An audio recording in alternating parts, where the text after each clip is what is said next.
SCP-016 케테르. SCP-016은 5세제곱미터의 방에 보관되어 있다. 방의 온도는 섭씨 0도를 넘어가지 않는다.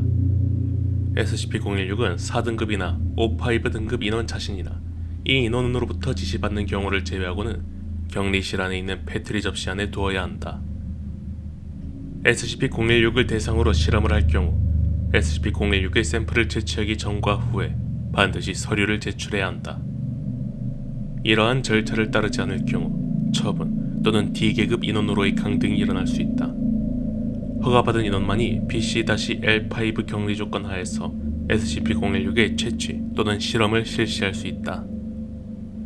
만약 상수란 절차를 따랐음에도 병원균의 전파가 발생한 경우 시설 관리자는 코드 시그마 봉쇄 및 격리 절차를 발령한다. 정규 생화학전 임무용 무장을 갖춘 보안 인원이 감염된 인원을 기지 내에서 처리한다. 전파를 48시간 이내에 막지 못했을 경우 기지 내 핵폭탄을 폭파시킨다. 남아있는 인원은 기지를 탈출해서는 안된다.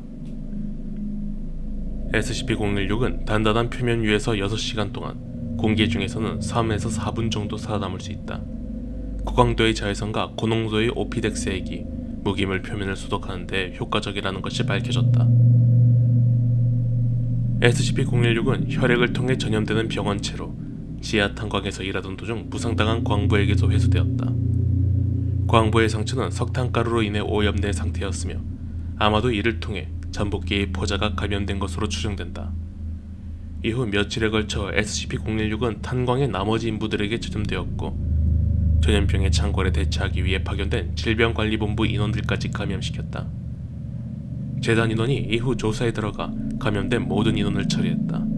최초 감염자는 억류되었고 탄광은 폭파되었다.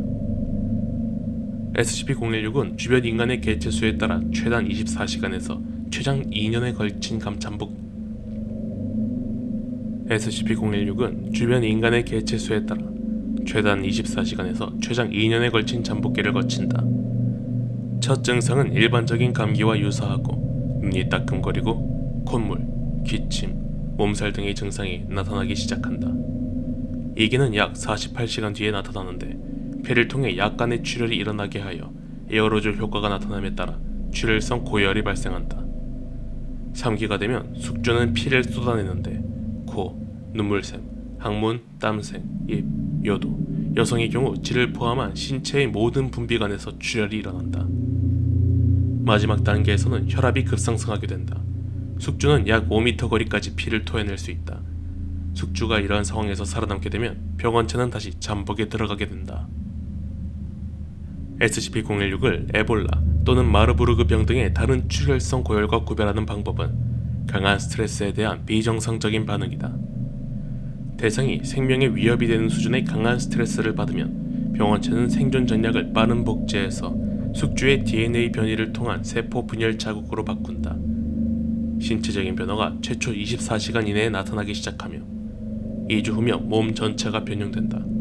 대부분의 숙주는 이 변화를 감당하지 못하고 죽는다. 신체의 변형에서 나타나는 흥미로운 부작용은 공격성의 증가이다. 이는 광견병과 유사한 방식으로 바이러스의 전파를 빠르게 하기 위함으로 보인다. 다른 특이점으로는 신체 변화가 나타나기 시작한 숙주는 더 이상 출혈성 증상을 보이지 않는다. 그러나 변형이 일어난 숙주에 의해 감염된 새 숙주는 일반적인 SCP-016 감염 과정을 따라간다.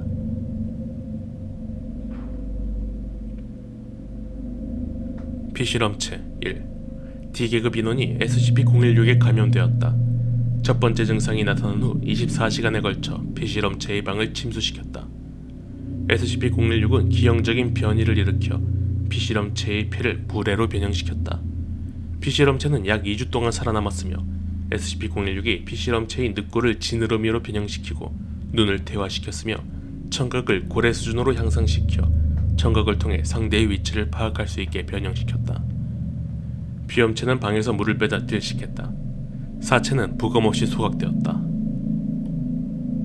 피실험체 2. D계급 인원이 SCP-016에 감염되었다. 첫 번째 증상이 나타난 후 24시간에 걸쳐 피실험체의 방을 침수시켰다. SCP-016은 기형적인 변화를 일으켜 피실험체의 근육을 빠르게 발달시켰으며 주먹 근처의 뼈를 성장시켰다. 대상은 이후 철문을 부수고 탈출하려고 했다. 이 시도는 실패했으며 그대로 익사했다. 피실험체 3. D계급 인원이 SCP-016에 감염되었다. 피실험체는 아내가 간통을 저지르자 그녀를 독살한 혐의로 잡혀온 화학공학자였다. 첫 번째 증상이 나타난 후 24시간에 걸쳐 피실험체의 방을 침수시켰다.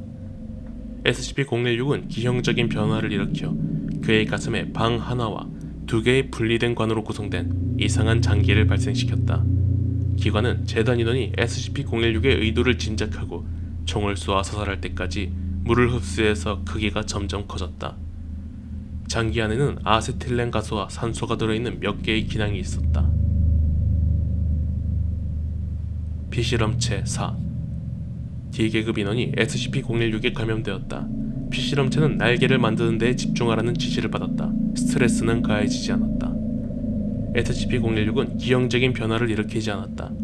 피실험체는 3기에 과다출혈로 사망했다. 피실험체 5. D계급 인원이 SCP-016에 감염되었다. 피실험체는 날개를 만드는 데에 집중하라는 지시를 받았고 단광 바닥에서 약 105m 높이에 매달린 아크릴 상자에 갇혔다. 타이머가 상자 밖에 부착되었으며 피실험체에게는 시간이 다 지나면 상자가 열릴 거라고 말했다. SCP-016은 기형적인 변화를 일으켜 피실험체의 왼쪽 손목에 거미의 방추돌기와 유사한 장기를 발생시켰다. 피실험체는 이 기관을 상자의 공기구멍 밖까지 자라나게 만들었으며 비단실과 유사한 강한 물질을 뽑아내어 상자가 떨어지지 않도록 단단하게 고정시켰다. 피실험체는 용초가 되어 폭탄이 터지자 사망했다.